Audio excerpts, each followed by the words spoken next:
టమాటా ధరలు. Falcon స్కామ్పై ED విచారణ వేగవంతం. ఎమ్మెల్సీ ఎన్నికల ప్రచారంలో తెలంగాణ బీజేపీ దూకుడు. ఏపీలో పెరుగుతున్న జీబీఎస్ కేసులు. ఈ అంశాలపై చిత్తూరు జిల్లా నుంచి రవివర్మ, హైదరాబాద్ నుంచి కుమార్ నాగేంద్ర, అదేవిధంగా కాకినాడ నుంచి కామేశ్వరరావు సిద్ధంగా ఉన్నారు. ఇక ఇవాళ ఫీల్డ్ రిపోర్ట్లో ముందుగా ఏపీలో జీబీఎస్ కేసులు రోజురోజుకు పెరిగిపోతున్నాయి. రాష్ట్రంలో ఇప్పటికే 2 వ్యక్తులు చనిపోయారు. ఉమ్మడి ఉభయ గోదావరి జిల్లాలో ఈ కేసులు కలవరం రేపుతున్నాయి. పదుల సంఖ్యలో రోగులు ఆసుపత్రుల్లో చికిత్స పొందుతున్నారు. మరింత సమాచారాన్ని ఫీల్డ్ రిపోర్ట్ ద్వారా మా ప్రతినిధి కామేశ్వరరావు అందిస్తారు. కామేశ్వరరావు. చందు, చూసుకుంటే కనుక దేశవ్యాప్తంగా అదేవిధంగా రాష్ట్ర వ్యాప్తంగా కూడా జీబీఎస్ కేసులు క్రమక్రమంగా పెరుగుతున్నాయని చెప్పొచ్చు. ఈ నేపథ్యంలో ఏదైతే ఉందో పూణే అదేవిధంగా వెస్ట్ బెంగాల్లో కూడా అత్యధికమైన జీబీఎస్ కేసులు అయితే నమోదయ్యాయని చెప్పొచ్చు. ఈ నేపథ్యంలో ఏదైతే ఉందో ఆంధ్రప్రదేశ్, ఏపీలో కూడా కేసులు అత్యధికంగా జీబీఎస్ కేసులు అయితే నమోదయ్యాయి. మొత్తం చూసుకుంటే కనుక గుంటూరు, ఏదైతే ప్రకాశం జిల్లా గుంటూరు సంబంధించిన మెడికల్ కాలేజీలో కూడా జీబీఎస్ కేసు నేపథ్యంలో డెత్లు కూడా నమోదయ్యాయని చెప్పొచ్చు. మొత్తం ఓవరాల్గా చూసుకుంటే ఇటు ఉత్తరాంధ్ర, శ్రీకాకుళం, విజయనగరం, వైజాగ్ సంబంధించిన జీజీహెచ్ కింగ్ జార్జ్ హాస్పిటల్లో కూడా కొన్ని కేసులు అయితే నమోదయ్యాయి. దాంతోపాటు కూడా ఉత్తరాంధ్ర జిల్లా ఏదైతే ఉందో ఉత్తరాంధ్ర జిల్లా సంబంధించి దాంతోపాటు ఉభయ గోదావరి జిల్లాలో కూడా కొన్ని కేసులు అయితే నమోదైన పరిస్థితి అయితే ఉంది. ఏదైతే ఉందో కాకినాడ జీజీహెచ్లో కూడా ఒక 5 కేసులు అయితే ప్రస్తుతం అయితే ట్రీట్మెంట్ తీసుకున్న పరిస్థితి అయితే ఉంది. మొత్తం చూసుకుంటే కనుక ఏదైతే ఉందో గతంలో కరోనా హడాలెత్తిస్తే మరొకసారి జీబీఎస్ వైరస్ కేసులు అయితే మాత్రం భయభ్రాంతులకు గురి చేశాయని చెప్పొచ్చు. ఈ నేపథ్యంలో ఒక్కొక్కసారిగా క్రమక్రమేణా జీబీఎస్ కేసులకి అయితే మాత్రం గవర్నమెంట్ జీజీహెచ్లో మంచి ట్రీట్మెంట్ అయితే అందిస్తున్నారు. ఈ నేపథ్యంలో కాకినాడ జీజీహెచ్లో ఇంచుమించుగా 15 కేసుల దాకా నమోదయ్యాయి. ప్రస్తుతం అయితే మాత్రం 10 కేసులు రికవర్ అయ్యి ఇంచుమించుగా ఒక 4-5 కేసులు అయితే మాత్రం ట్రీట్మెంట్ తీసుకున్న పరిస్థితి అయితే ఉంది. ప్రస్తుతం మనతో పాటు కాకినాడ జీజీహెచ్ సంబంధించిన ఏదైతే ఉందో న్యూరో డిపార్ట్మెంట్ హెచ్ఓడి మనతో పాటు షరీఫ్ ఉన్నారు. డాక్టర్ షరీఫ్, వారితో మాట్లాడే ప్రయత్నం చేద్దాం.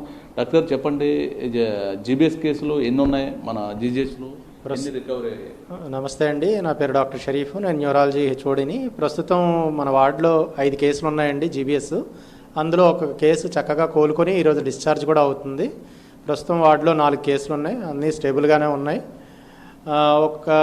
మనకు ప్రస్తుతం పెద్దగా అంటే జనాలకు చెప్పవలసింది ఏంటంటే, జీబీఎస్ సిండ్రోమ్ అనేది కొత్తగా వచ్చిన జబ్బు ఏమి కాదు. ఇది 100 సంవత్సరాల క్రితం ఉన్న జబ్బు.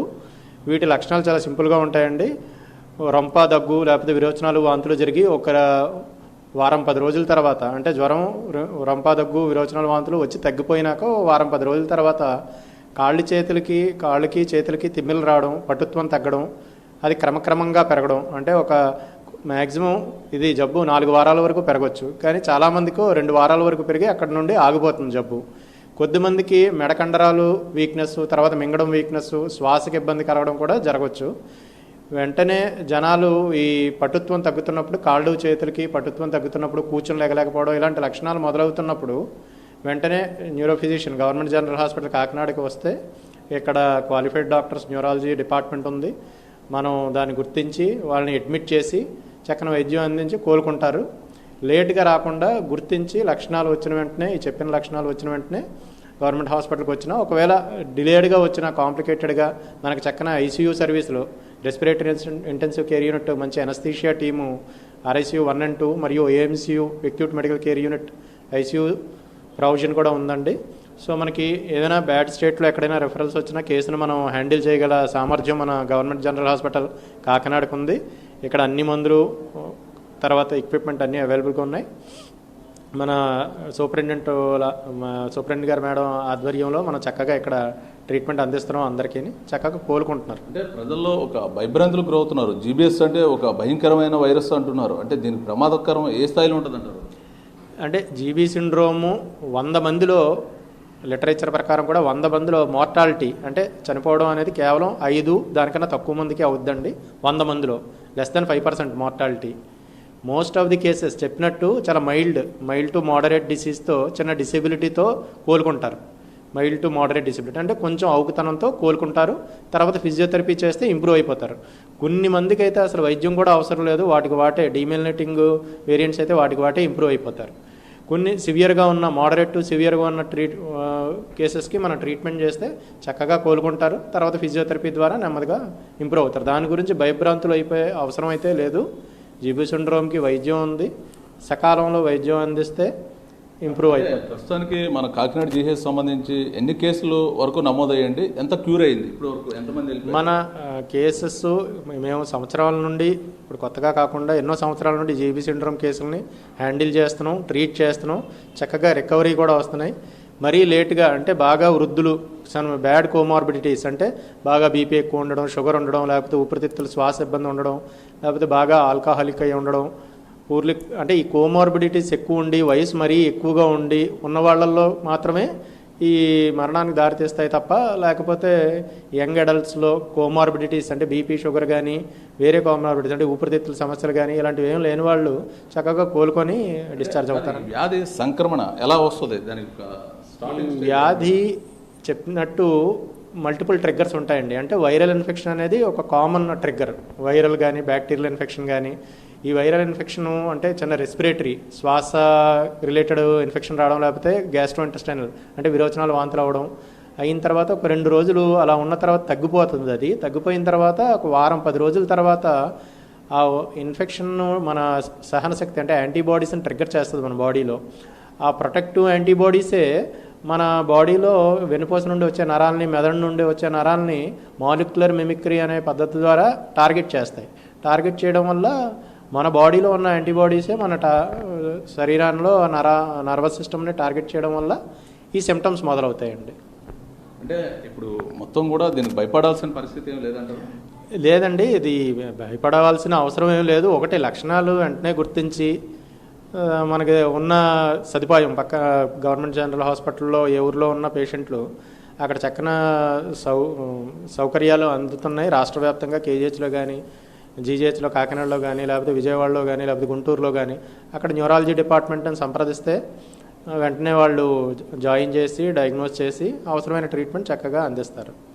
అంటే ప్రస్తుతానికి రాష్ట్ర వ్యాప్తంగా కేసులు కూడా క్రమక్రమాన తగ్గుముఖం పడుతుందంటున్నారు. ఇప్పుడు ప్రస్తుతానికి మన దగ్గర సివియారిటీ కేసులు ఎటువంటివి కూడా కాకినాడలో అడ్మిట్ అవ్వలేదంటారు? అంటే కేసులు అంటే కోమార్బిడిటీస్ ఉన్న కేసులు ప్రస్తుతం అయితే ఒక కేసు ఐసీయూలో ఉన్నారు, ఆవిడ వెంటిలేటర్ మీద ఉన్నారు, బట్ నిలకడగానే ఉన్నారు, ఆవిడకి వైద్యం అందుతుంది. వచ్చిన దానికన్నా ఆవిడ రావడమే 20 days తర్వాత వచ్చారు మనకి. ఆన్సెట్ అంటే జబ్బు మొదలైన 20 రోజుల తర్వాత వచ్చారు ఆవిడ. వచ్చిన తర్వాత ఆవిడ వెంటనే జాయిన్ చేసి ఆ రోజే ఐసీయూలో షిఫ్ట్ చేసి ఆవిడకి ట్రీట్మెంట్ స్టార్ట్ చేసాం. ఆవిడ వెంటిలేటర్ మీద ఉన్నారు, ఎందుకంటే వచ్చినప్పుడే రెస్పిరేటరీ వీక్నెస్తో వచ్చారు. బట్ స్టిల్ వైద్యం అందించిన తర్వాత ఆవిడ 3వ రోజు ఇది చక్కగా కోలుకుంటున్నారు. 0 ఉన్న పవర్ ఇప్పుడు 1 to 2 పవర్కి వచ్చింది ఆవిడకి.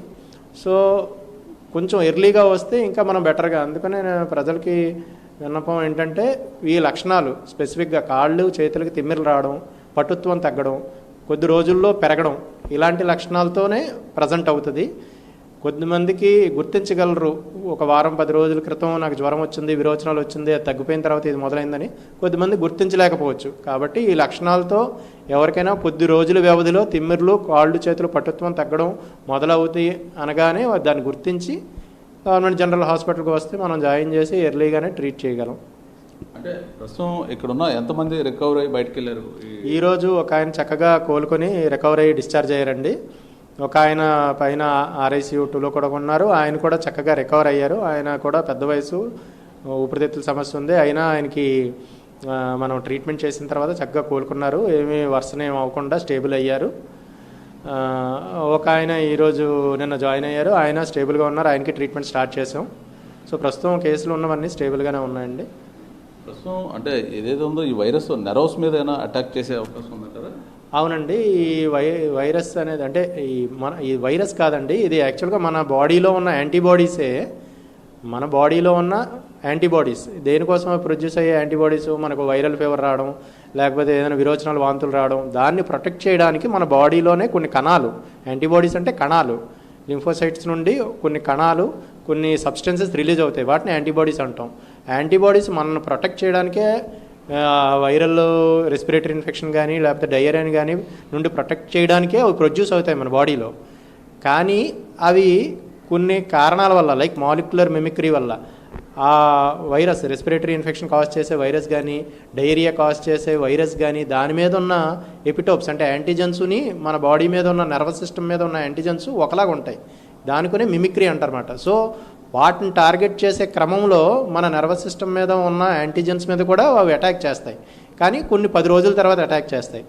అటాక్ చేయడం వల్ల అంటే మన బాడీలో ఉన్న ప్రొటెక్టివ్ సిస్టమే మన బాడీకి హామ్ చేస్తుందన్నమాట.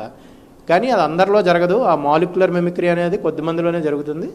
దానివల్ల అదేమి వైరస్ కాదండి, మన కొన్ని రెస్పిరేటరీ లేకపోతే డయేరియా వల్ల ట్రిగ్గర్ చేస్తాయి. అవి ట్రిగ్గర్ చేసి మన బాడీలోనే ఉన్న సహనశక్తి, మన ప్రొటెక్ట్ చేసే సహనశక్తే మన నరాల మీద అటాక్ చేస్తాయి. అటాక్ చేయడం వల్ల మనకి నరాల వీక్నెస్ డెవలప్ అవడం వల్ల ఈ తిమ్మిర్లు, కాళ్ళు పటుత్వం తగ్గడం, మెడ వాలిపోవడం, శ్వాసకి ఇబ్బంది రావడం, మింగడం కష్టం రావడం, ఇలాంటి ఇబ్బందులు వస్తాయి. ఇది కొద్దిమందిలో స్పీడ్గా అంటే వారం 10 రోజుల్లోనే ఒక వారంలోనే స్పీడ్గా వాళ్ళ మంచానికి పరిమితం అవ్వడం, శ్వాసకి ఇబ్బంది వచ్చేయడం, మెడను ఎల్లబెళ్ళకపోవడం, మింగలేకపోవడం అనే పరిస్థితికి దారితీస్తుంది.